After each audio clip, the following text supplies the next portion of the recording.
Some of the youngest and most recent victims of Yemen's war. These school children were heading back from a picnic when their bus was hit in a Saudi-led coalition airstrike 3 weeks ago. 51 children were killed and dozens wounded.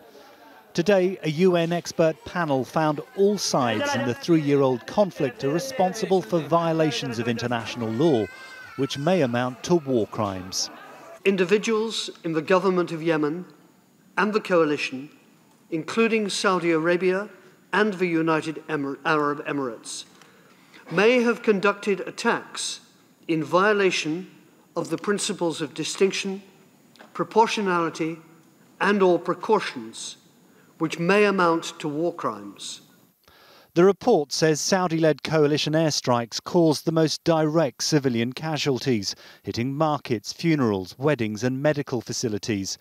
It points to the effective blockade preventing the delivery of aid by air and sea as a possible breach in human rights.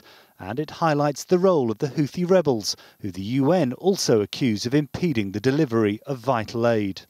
The war's single deadliest attack so far claimed 155 lives in October 2016. A funeral hall packed with mourners was hit in the Saudi-led coalition airstrike. We reported from the scene on the aftermath of the bombing.